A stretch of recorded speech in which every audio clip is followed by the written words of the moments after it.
जय हिंद मेरे प्यारे बच्चों।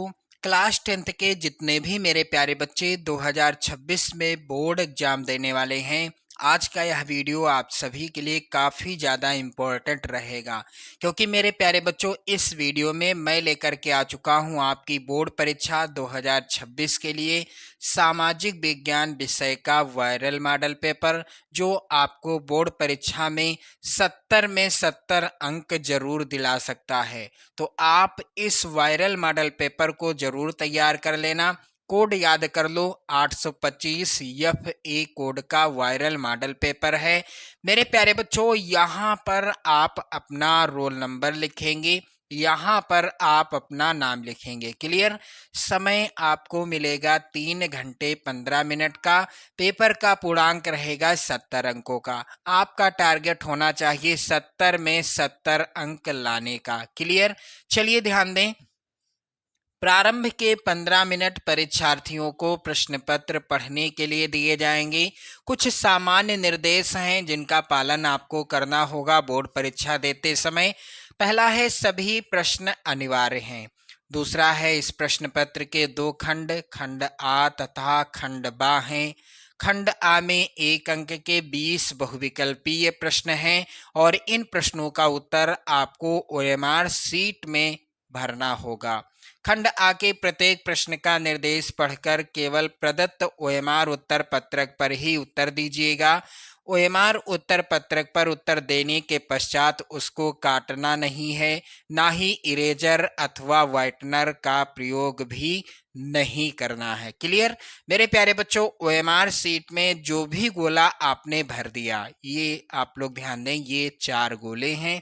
अब इस तरह से आपने मान लीजिए पहला जो प्रश्न है, पहला प्रश्न है और पहले प्रश्न के 4 गोले हैं, A, B, C और D।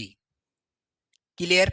अब यहाँ पर D सही था, आपने C भर दिया, तो यहाँ पर इस तरह से काटना नहीं है, ना ही इरेजर का प्रयोग करना है और ना ही व्हाइटनर का प्रयोग करना है, कुछ नहीं करना।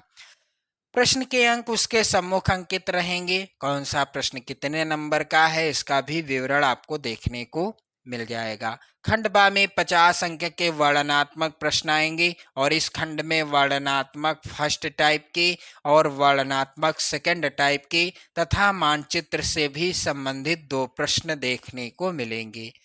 खंड बा के सभी प्रश्नों का उत्तर एक साथ ही करिएगा। प्रथम प्रश्न से आरंभ कीजिएगा तथा अंतिम प्रश्न तक करते जाइएगा। जो प्रश्न ना आता हो उस पर समय नष्ट ना कीजिएगा। मेरे प्यारे बच्चों, दिए गए मानचित्रों को उत्तर पुस्तिका में मजबूती के साथ संलग्न करना आवश्यक है, इसका भी विशेष ध्यान दीजिएगा। चलिए ध्यान दें।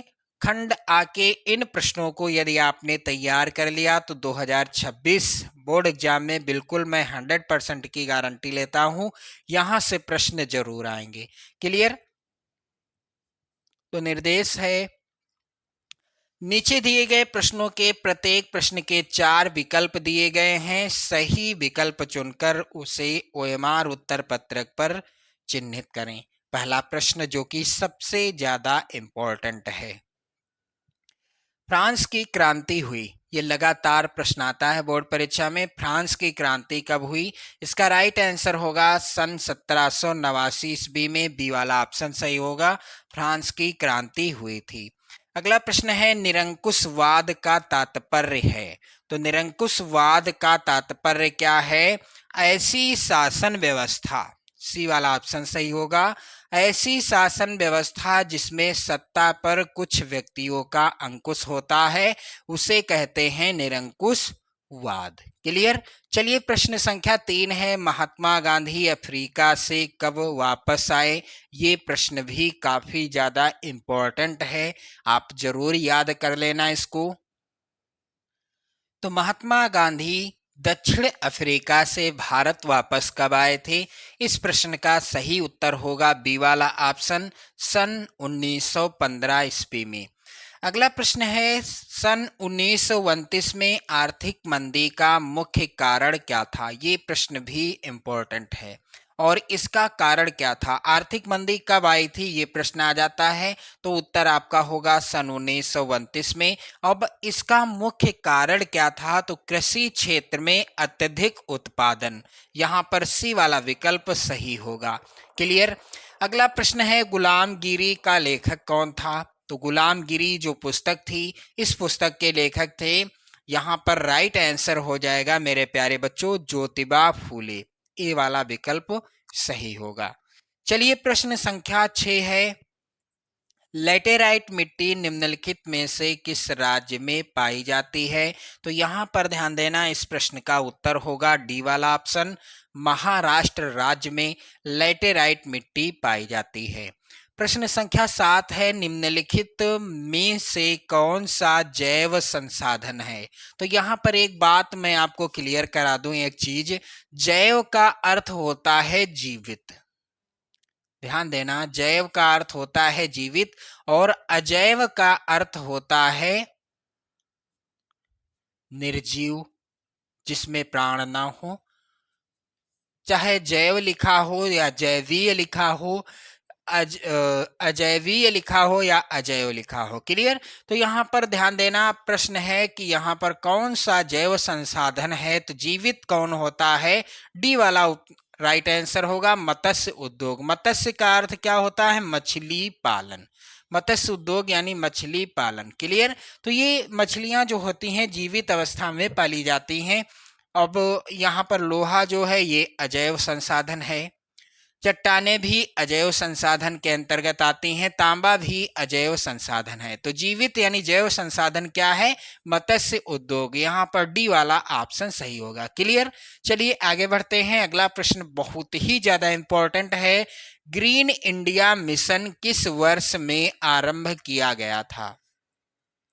ग्रीन इंडिया मिशन किस वर्ष में आरंभ किया गया था? सी वाला ऑप्शन सही होगा, सन 2014 में ग्रीन इंडिया मिशन आरंभ किया गया था। चलिए अगला प्रश्न है, जलमंडल का कितना प्रतिशत भाग समुद्री जल के रूप में उपलब्ध है? कितना प्रतिशत भाग समुद्री जल के रूप में उपलब्ध है? तो यहाँ पर सी वाला ऑप्शन सही होगा, 97.5% भाग जो जल है यानी पानी है, ये समुद्री जल के रूप में पाया जाता है। बाकी शेष पानी समुद्री जल के रूप में नहीं पाया जाता। क्लियर। इनमें से कौन सी रबी की फसल है? तो ध्यान देना मेरे प्यारे बच्चों, यहां पर बी वाला ऑप्शन सही होगा, ज्वार। प्रश्न संख्या यहाँ पर ध्यान दीजिएगा 11 है, निम्नलिखित में से कौन सी फसल मोटे अनाज के अंतर्गत सम्मिलित की जाती है? तो ये है ज्वार। सॉरी, ये थोड़ा यहाँ पर बताने में थोड़ा सा कंफ्यूजन हो गया। इनमें से कौन सी फसल रबी की है? तो यहाँ पर ये हो जाएगा सी वाला ऑप्शन, दालें। अब ये प्रश्न है, निम्नलिखित में से कौन सी फसल मोटे अनाज के अंतर्गत सम्मिलित की जाती है? तो ज्वार होगा राइट आंसर। क्लियर, बिल्कुल कंफर्म कर लीजिएगा। चलिए अब आगे बढ़ते हैं। प्रश्न संख्या 12 है, निम्नलिखित में से कौन सा खनिज आधारभूत है? तो यहाँ पर राइट आंसर क्या हो जाएगा? लौह अयस्क। सी वाला विकल्प आपका सही होगा। चलिए अगला प्रश्न है, निम्नलिखित में से कौन सा संसाधन गैर परंपरागत है? तो इनमें से कौन सा संसाधन गैर परंपरागत है, यानी जिसका हम क्या नहीं कर सकते, जिसको हम दोबारा प्राप्त कर सकते हैं, जिसका हम नवीकरण कर सकते हैं, वो होता है गैर परंपरागत संसाधन। अब यहाँ पर पवन ऊर्जा हो जाएगा राइट आंसर। क्लियर। अगला प्रश्न है, जब एक देश में एक स्थान से दूसरे स्थान पर व्यापार किया जाता है तो उसे कहते हैं? जब एक देश में एक स्थान से दूसरे स्थान पर व्यापार किया जाता है तो उसे क्या कहते हैं? मान लीजिए मेरे प्यारे बच्चों, भारत हमारा देश है और भारत देश के दो राज्यों के बीच व्यापार किया जाए, एक स्थान से दूसरे स्थान पर व्यापार किया जाए तो उसे क्या कहा जाएगा? आंतरिक व्यापार कहा जाएगा। जब भारत और अमेरिका से व्यापार हो या किसी अन्य देश से व्यापार हो, वस्तु का आदान प्रदान हो, तो उस व्यापार को क्या कहेंगे? अंतरराष्ट्रीय व्यापार या विदेशी व्यापार कहेंगे। क्लियर। चलिए अगला प्रश्न है, निम्नलिखित में से किस देश का विभाजन धर्म तथा जाति के आधार पर हुआ था? तो यहाँ पर राइट आंसर होगा सी वाला ऑप्शन, बेल्जियम। हिंदी किस प्रकार की भाषा है? तो हिंदी है हमारी राजभाषा, ऑप्शन ए होगा राइट आंसर।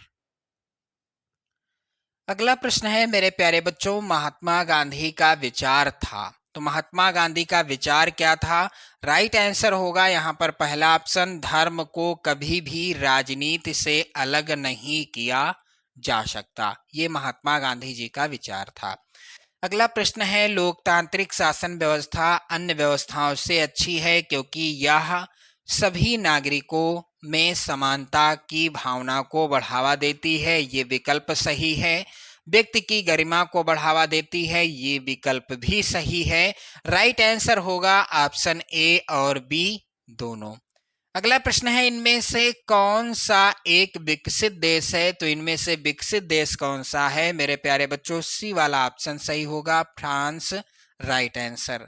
प्रश्न संख्या 20 है, निम्नलिखित में से कौन सी गतिविधि प्राथमिक क्षेत्र के अंतर्गत आती है? तो यहाँ पर राइट आंसर डी वाला होगा, खनन जो है ये प्राथमिक क्षेत्र के अंतर्गत आता है। इस तरह के 20 बहुविकल्पी प्रश्न आएंगे और प्रत्येक प्रश्न 1 नंबर का होगा। आपको यहां से 20 नंबर मिलेंगे। क्लियर? अगला अब देखेंगे खंड बा। अब खंड बा में वर्णनात्मक फर्स्ट टाइप के जो प्रश्न हैं, इन प्रश्नों का उत्तर आपको लगभग 80 शब्दों में लिखना होगा और इस तरह का प्रत्येक प्रश्न मेरे प्यारे बच्चों 4 नंबर का पूछा जाएगा। 2026 बोर्ड परीक्षा के लिए इन सभी प्रश्नों को आप तैयार कर लेना। एक एक प्रश्न का उत्तर मैं आपको बताऊंगा। चलिए ध्यान दें, ऑटोवान बिस्मार्क कौन था? यह क्यों प्रसिद्ध है? कैसे लिखा जाएगा इस प्रश्न का उत्तर? तो चलिए यहां पर ध्यान दीजिएगा आप सभी लोग। इस प्रश्न का उत्तर हो जाएगा मेरे प्यारे बच्चों यहां पर खंड बा, उत्तर संख्या 1। ऑटोवान बिस्मार्क जर्मन साम्राज्य का प्रथम चांसलर होने के साथ साथ तत्कालीन यूरोप का प्रभावशाली नेता भी था। जर्मनी के एकीकरण में बिस्मार्क की प्रमुख भूमिका थी। 1870 तक बिस्मार्क ने अपनी रक्त और लोहे की नीति से अपने देश की राष्ट्रीय एकता के लिए जीत हासिल की थी। 1871 से 1890 तक बिस्मार्क राज्य के मामलों में सर्वोच्च शिखर पर था और 1890 में उसने अपने पद से त्यागपत्र दे दिया था। मेरे प्यारे बच्चों, अथवा में प्रश्न है, प्रथम स्वतंत्रता संग्राम की असफलता के लिए उत्तरदायी कोई 3 कारण लिखिए। मेरे प्यारे बच्चों, ये भी प्रश्न इंपॉर्टेंट है। आपको एक ही प्रश्न का उत्तर लिखना है, लेकिन यहाँ पर जितने भी हैं अथवा में प्रश्न, उन सभी प्रश्नों का भी उत्तर मैं आपको बताऊंगा। क्लियर? तो चलिए इसका उत्तर क्या हो जाएगा? प्रथम स्वतंत्रता संग्राम की असफलता के कारण क्या थे? कोई 3 कारण आपको बताना है। तो प्रथम स्वतंत्रता संग्राम की असफलता के लिए उत्तरदायी कारण है, पहला, क्रांति का देशव्यापी न होना। दूसरा कारण, प्रभावशाली नेतृत्व का न होना। तीसरा कारण है ब्रिटिश और आंदोलनकारियों की संख्या में अंतर। चौथा कारण है आंदोलनकारियों के पास संसाधनों का अभाव। और पांचवा कारण है आंदोलनकारियों में सामंजस्य का अभाव और बहादुर शाह के प्रति द्वेष। ये कारण थे प्रथम स्वतंत्रता संग्राम की असफलता के। क्लियर? चलिए अगला प्रश्न है, प्रश्न संख्या 2। गुटेनबर्ग कौन था? वह क्यों प्रसिद्ध है? प्रश्न इंपॉर्टेंट है और इसका उत्तर कैसे लिखना है? तो उत्तर संख्या 2 आप लोग ध्यान दें। व्यापारी पिता के संतान योहान गुटेनबर्ग खेती की एक बड़ी रियासत में पला बड़ा था। बचपन से ही वह तेल व जैतून पेरने की मशीनों को देखकर बड़ा हुआ था। उसने क्रमशः पत्थर पालिश करने, सुनारी और शीशे को इच्छित आकृतियों में गढ़ने की कला में दक्षता प्राप्त की। 1448 में उसने छपाई संबंधी यंत्र बनाने में सफलता प्राप्त की। उसने 3 वर्ष में बाइबिल की 180 प्रतियां छापी, जो उस समय के तकनीकी ज्ञान और निपुणता को देखते हुए अत्यंत तीव्र गति कही जा सकती है। किंतु यह नई तकनीक हाथ से किताबों को छापने की तकनीक का पूरी तरह स्थान नहीं ले सकी। चलिए अगला प्रश्न है यहाँ पर दूसरे का, अथवा ये भी इम्पोर्टेंट प्रश्न है। कह रहा है, भारत में जाति प्रथा का राजनीति एवं समाज पर क्या प्रभाव पड़ा। तो मेरे प्यारे बच्चों, इसका उत्तर क्या हो जाएगा? व्यापार यहाँ पर उत्तर संख्या 2 का अथवा। कैसे लिखना है आपको? भारत में जाति प्रथा वोटरों के ध्रुवीकरण में महत्वपूर्ण भूमिका निभाती है। राजनीतिक दल समाज में लोगों को जातीय आधार पर बांटकर अपना वोट बढ़ाते हैं और इस कृत्य का राजनीतिक सफलता हेतु उपयोग करते हैं। जातियों में विभाजित भारतीय समाज का राजनीतिक दल देश की स्वतंत्रता के समय से अपने हित में उपयोग करते आ रहे हैं। जातीय विचारधारा को उग्र करने से समाज में वैमनस्य फैलता है तथा सामाजिक समरसता कम होती है। जिन जातियों में पहले से ही पढ़ाई लिखाई का फैसला प्रचलन था और जिनकी शिक्षा पर पकड़ थी, आधुनिक शिक्षा व्यवस्था में भी उन्हीं का बोलबाला है। जिन जातियों को पहले शिक्षा से वंचित रखा जाता था, उनके सदस्य अभी भी स्वाभाविक तौर पर पिछड़े हुए हैं। क्लियर? चलिए अगला प्रश्न, यहाँ प्रश्न संख्या 3 है। कृषि की 3 समस्याओं का उल्लेख कीजिए। चलिए इसका उत्तर कैसे लिखना है? तो कृषि की 3 समस्याएं: बढ़ती जनसंख्या, धीरे धीरे खाद्य फसलों की कृषि का स्थान फलों, सब्जियों, तिलहनों और औद्योगिक फसलों की कृषि लेती जा रही है। इसमें अनाजों और दालों के अंतर्गत निबल बोया गया क्षेत्र कम होता जा रहा है। भारत की बढ़ती जनसंख्या के साथ घटता खाद्य उत्पादन देश की भविष्य की खाद्य सुरक्षा पर प्रश्न चिन्ह लगाता है। और भूमि के आवासन, ये दूसरी समस्या। भूमि के आवासन इत्यादि जैसे गैर कृषि भू उपयोगों और कृषि के बढ़ती भूमि की प्रतिस्पर्धा के कारण बोए गए निबल क्षेत्र में कमी आई है। तीसरा है रासायनिक उर्वरक एवं कीटनाशक का अत्यधिक प्रयोग। तो ध्यान देना मेरे प्यारे बच्चों, रासायनिक उर्वरक, पीड़कनाशी और कीटनाशी जिन्होंने कमी नाटकीय परिणाम प्रस्तुत किए गए थे, को अब मिट्टी के निम्नीकरण का दोषी माना जा रहा है। चलिए अगला प्रश्न यहाँ पर है तीसरे का अथवा। अभ्रक की उपयोगिता बताइए। भारत में इसके 2 उत्पादक राज्यों के नाम बताइए। तो इसका उत्तर कैसे लिखना है आपको? ध्यान देना मेरे प्यारे बच्चों। अभ्रक एक ऐसा खनिज है जो प्लेटों अथवा पत्रण क्रम में पाया जाता है। ये परतें इतनी महीन हो सकती हैं कि इसकी 1000 परतें कुछ सेंटीमीटर ऊंचाई में समाहित हो सकती हैं। अभ्रक पारदर्शी, काले, हरे, लाल, पीले अथवा भूरे रंग का हो सकता है। अभ्रक विद्युत व इलेक्ट्रॉनिक उद्योगों में प्रयुक्त होने वाले अपरिहार्य खनिजों में से एक है। अभ्रक के निक्षेप छोटा नागपुर पठार के उत्तरी पठारी किनारों पर पाए जाते हैं। बिहार, झारखंड की कोडरमा, गया, हजारीबाग पेटी अग्रणी उत्पादक है। राजस्थान के मुख्य अभ्रक उत्पादक क्षेत्र अजमेर के आसपास हैं।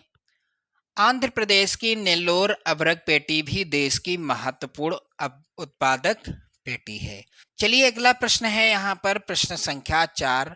अर्थव्यवस्था के द्वितीयक क्षेत्रक से आप क्या समझते हैं? उदाहरण सहित बताइए। कैसे लिखना है इसका उत्तर? इंपॉर्टेंट प्रश्न है। द्वितीयक क्षेत्रक क्या है? ये द्वितीयक क्षेत्रक की गतिविधियों के अंतर्गत प्राकृतिक उत्पादों को विनिर्माण प्रणाली के माध्यम से अन्य रूपों में परिवर्तित किया गया है। या किया जाता है, यह प्राथमिक क्षेत्र के बाद की स्थिति है। यहाँ वस्तुएं सीधे प्रकृति से उत्पादित नहीं होती हैं, बल्कि निर्मित की जाती हैं। इसलिए विनिर्माण की प्रक्रिया अपरिहार्य है। यह प्रक्रिया किसी कारखाना, किसी कार्यशाला या घर में हो सकती है।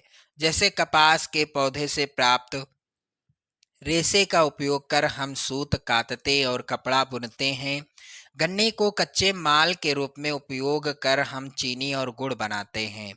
हम मिट्टी से ईंट बनाते हैं और ईंटों से घर और भवनों का निर्माण करते हैं, क्योंकि यह क्षेत्र क्रमशः संवर्धित विभिन्न प्रकार के उद्योगों से संबंध है। इसलिए इसे औद्योगिक क्षेत्र भी कहा जाता है, यानी द्वितीय क्षेत्र को औद्योगिक औद्योगिक क्षेत्र भी कहा जाता है। क्लियर।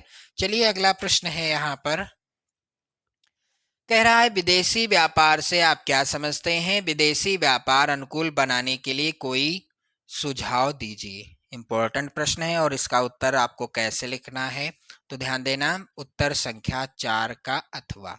विदेशी व्यापार का अर्थ क्या है? विदेशी व्यापार वह व्यापार है जो दो या दो से अधिक देशों के बीच होता है। अंतर्राष्ट्रीय व्यापार आर्थिक लेन देन जो दो देशों के बीच किए जाते हैं। प्रायः व्यापार की जाने वाली वस्तुओं में उपभोक्ता वस्तुएं शामिल होती हैं। भारत के विदेशी व्यापार को अनुकूल बनाने के लिए प्रमुख सुझाव इस प्रकार हैं। पहला, सर्वप्रथम भारत को अपना निर्यात बढ़ाना चाहिए और आयात पर निर्भरता कम करनी चाहिए।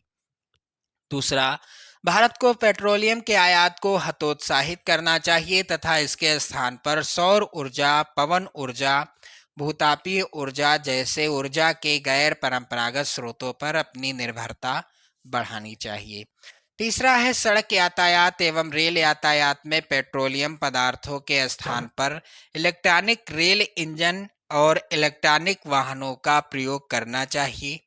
अगला यहाँ पर ध्यान दें, विदेशी मल्टीनेशनल कंपनियों के उत्पादों का उपयोग कम करके उसके स्थान पर देश में स्थानीय स्तर पर बनी वस्तुओं के उपयोग को बढ़ावा देना चाहिए। अगला है लोगों में स्वदेशी उत्पादों को अपनाने के प्रति रुचि उत्पन्न करने का प्रयास करना चाहिए। चलिए अगला प्रश्न यहाँ पर है। अब आप देखेंगे वर्णनात्मक सेकंड टाइप के जो प्रश्न आएंगे, जिनका उत्तर आपको लगभग 150 शब्दों में लिखना होगा। तो मेरे प्यारे बच्चों, प्रश्न यहाँ पर जो है, और इन प्रश्नों को 6 नंबर मिलेंगे जब आप इन प्रश्नों को सॉल्व करेंगे, इनका उत्तर लिखेंगे। तो चलिए ध्यान दें, यहाँ पर प्रश्न संख्या 5, फ्रांस की क्रांति कब शुरू हुई, उसका मुख्य कारण क्या था? ये प्रश्न काफी ज्यादा इंपॉर्टेंट है। अब इसका उत्तर कैसे लिखना है आप सभी को, तो चलिए ध्यान दें। उत्तर संख्या 5, फ्रांस की क्रांति। ध्यान देना मेरे प्यारे बच्चों, 1789 ईस्वी की फ्रांस की क्रांति यूरोप के इतिहास की एक युगांतकारी घटना थी। इस क्रांति के कारण लुई 16वें का वंशानुगत शासन फ्रांस से समाप्त हो गया।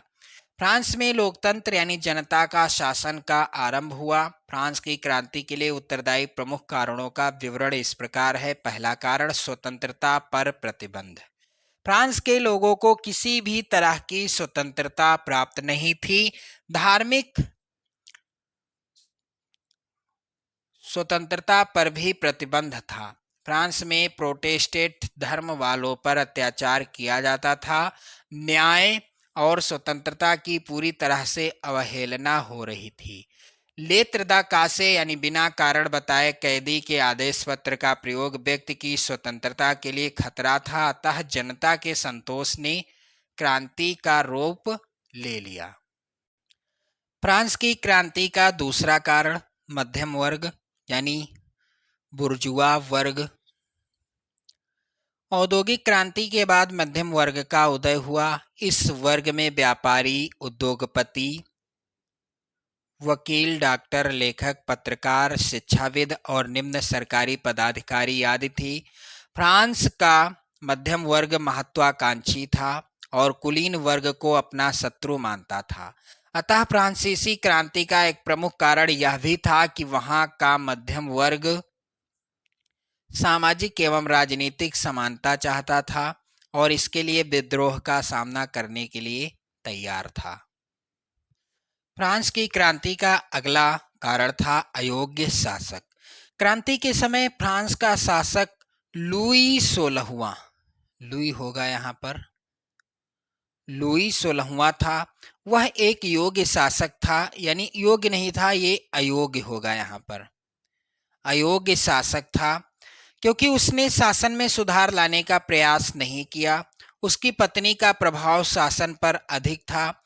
लुई 16वें के राज्यारोहण के समय जनता को बहुत आशा थी, लेकिन उसकी दूरदर्शिता और कर्तव्यहीनता के कारण जनता को विद्रोह के मार्ग पर सहारा लेना पड़ा।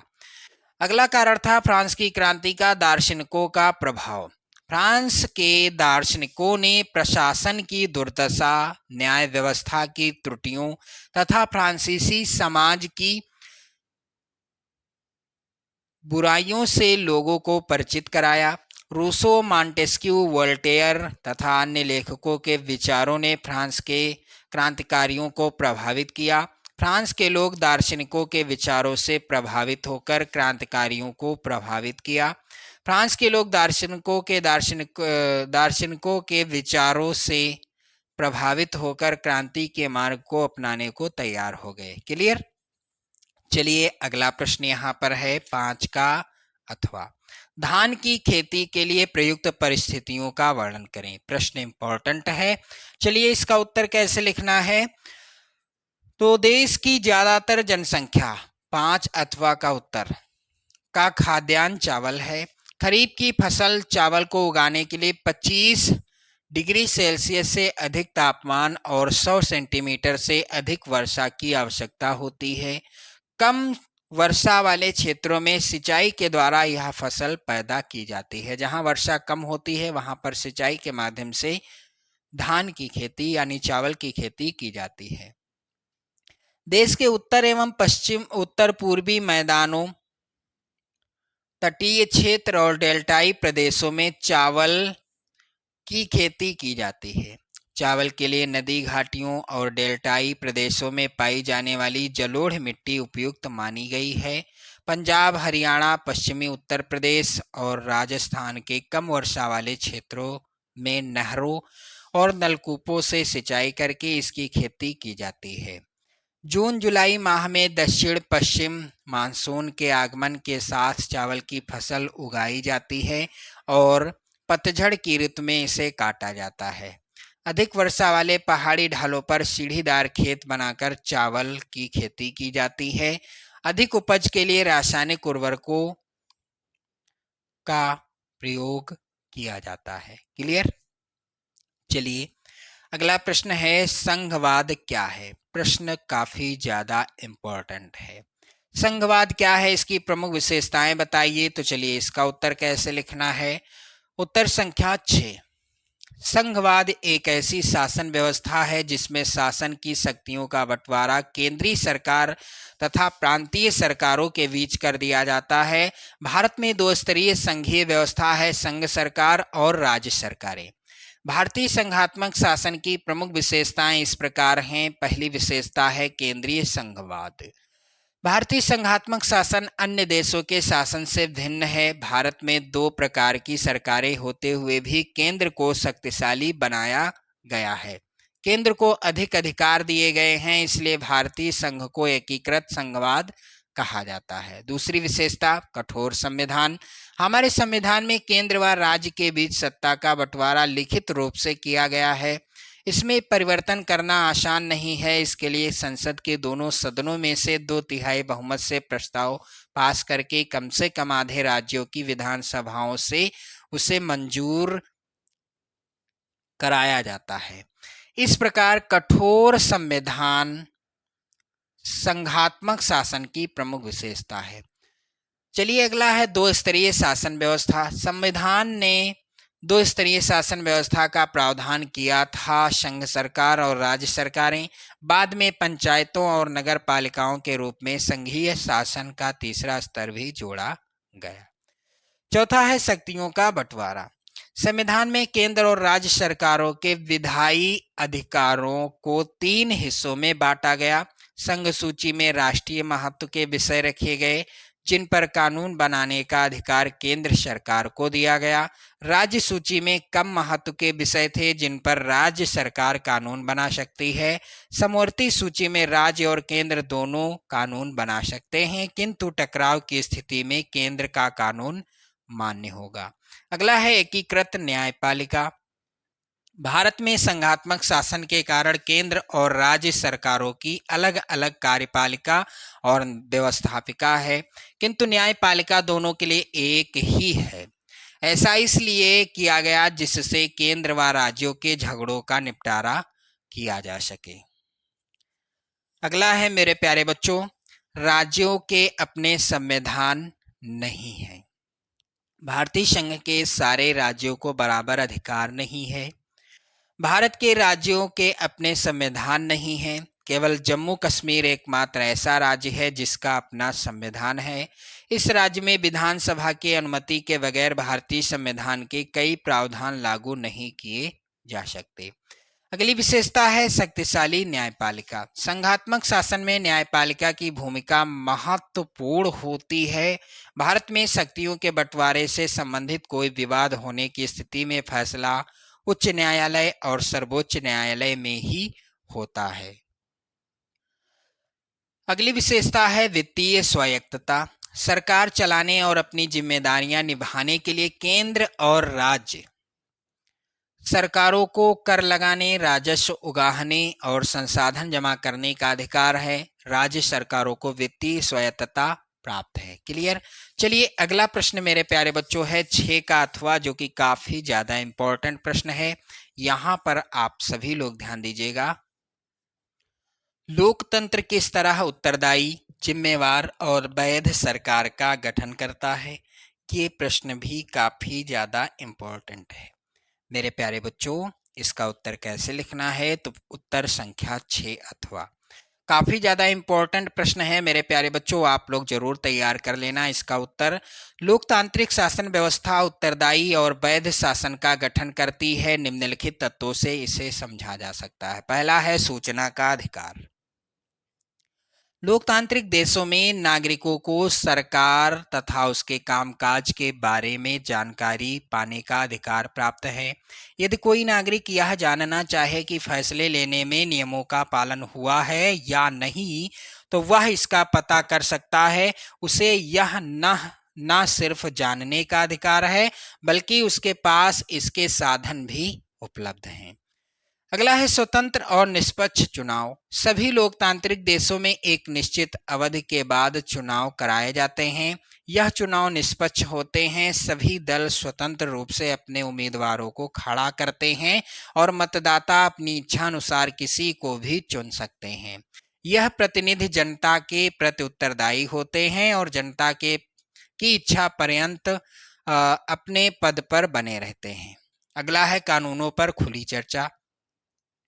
तो लोकतांत्रिक देशों में सरकार जो भी कानून बनाती है वह एक लंबी प्रक्रिया के बाद बनता है। उस पर पूरी बहस तथा विचार विमर्श किया जाता है, फिर उसे जनता के समक्ष रखा जाता है। इसलिए इस बात की संभावना होती है कि लोग उसके फैसलों को मानेंगे और वह ज्यादा प्रभावी होंगे। तो लोकतांत्रिक व्यवस्था में एक ऐसी सरकार का गठन होता है जो नियम और कानून को मानती है और लोगों के प्रति उत्तरदायी होती है। लोकतांत्रिक सरकार नागरिकों को निर्णय प्रक्रिया में हिस्सेदार बनाने और खुद को उनके प्रति जवाबदेह बनाने वाली कार्यविधि भी विकसित कर लेती है। इस प्रकार लोकतांत्रिक शासन व्यवस्था निश्चित रूप से अन्य शासनों से बेहतर है। यह वैध शासन व्यवस्था है, इसलिए पूरी दुनिया में लोकतंत्र के विचार के प्रति समर्थन का भाव है। क्लियर। चलिए अगला प्रश्न मेरे प्यारे बच्चों। काफी ज्यादा इंपॉर्टेंट प्रश्न है। भूक्षरण से आप क्या समझते हैं? इसे रोकने के कोई 4 उपाय बताइए। तो मेरे प्यारे बच्चों, यहाँ पर इसका उत्तर आप देखेंगे, प्रश्न संख्या 7 का उत्तर मृदा अपरदन या भूक्षरण एक ही चीज है। मृदा अपरदन के कारण भूमि की उर्वरा शक्ति समाप्त हो जाती है और वह कृषि कार्य हेतु अनुपयुक्त हो जाती है।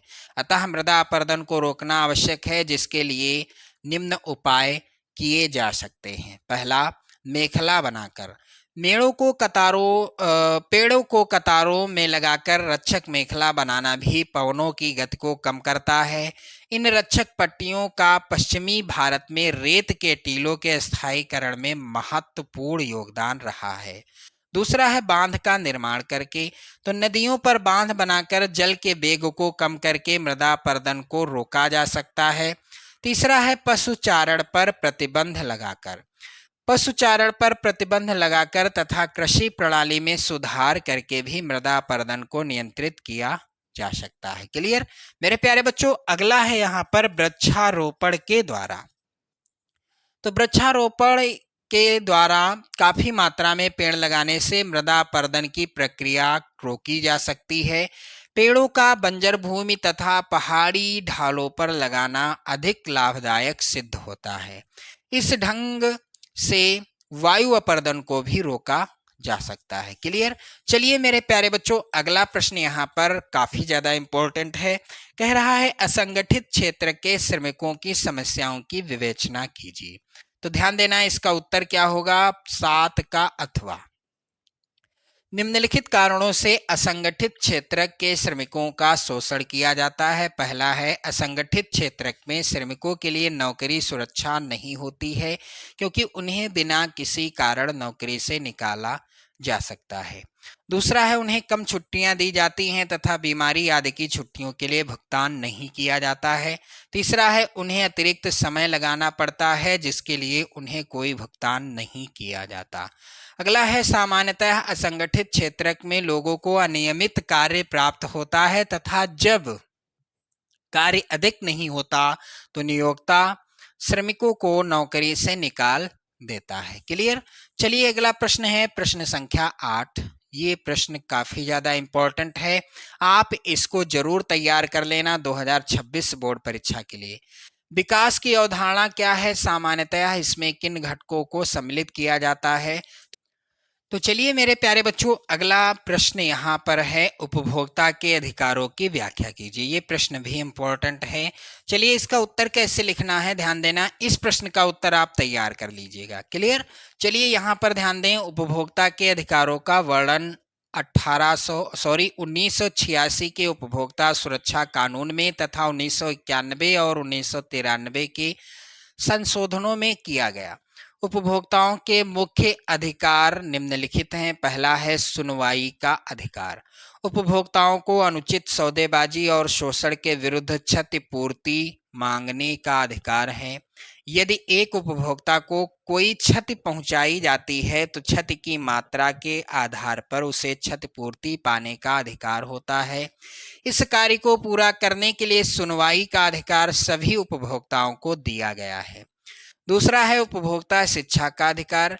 हर उपभोक्ता को यह अधिकार है कि उसके अधिकारों के प्रति सजग रहने के लिए सरकार प्रयत्न करती रहे। उसे बाजार में मिलने वाली विभिन्न वस्तुओं के गुण दोषों की जानकारी होनी चाहिए, जिससे वह वस्तुओं को खरीदने से पहले उस जानकारी का प्रयोग कर सके।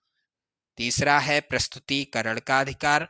हर उपभोक्ता को यह अधिकार है कि वह विभिन्न संस्थाओं एवं संगठनों के सामने अपनी समस्याओं को प्रस्तुत कर सके तथा यह संगठन उसे उसकी समस्याओं के समाधान में मदद कर सके। चौथा है, सुरक्षा का अधिकार। तो उपभोक्ताओं को यह अधिकार दिया गया है कि वह ऐसी सभी वस्तुओं की बिक्री से अपना बचाव कर सकें जो उनके जीवन और संपत्ति के लिए हानिकारक हो सकती हैं। पांचवा है, सूचना का अधिकार।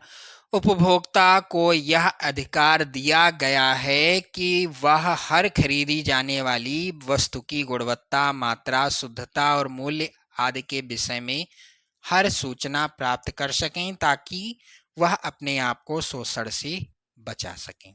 छठा है सूचना का अधिकार। हर उपभोक्ता को यह अधिकार है कि वह देख परख कर विभिन्न प्रकार की वस्तुओं में से अपनी इच्छानुसार चीज का चयन कर सकें और सही मूल्य भी चुकाएं। क्लियर? अब मेरे प्यारे बच्चों, इसके बाद आप देखेंगे मानचित्र से रिलेटेड प्रश्न, जो कि इस प्रकार से आएंगे 9A के अंतर्गत। प्रश्न संख्या 9A तथा 9B मानचित्र से संबंधित हैं। निम्नलिखित स्थानों को भारत के दिए गए भारत के रेखा मानचित्र में यहाँ पर चिन्ह भी बना रहेगा, जिस चिन्ह के द्वारा आपको दर्शाना है। तो कुछ इस तरह के प्रश्न आएंगे, जैसे कि वह स्थान जहाँ सितंबर 1920 में भारतीय राष्ट्रीय कांग्रेस का अधिवेशन हुआ, आपको नाम सहित दर्शाना होगा।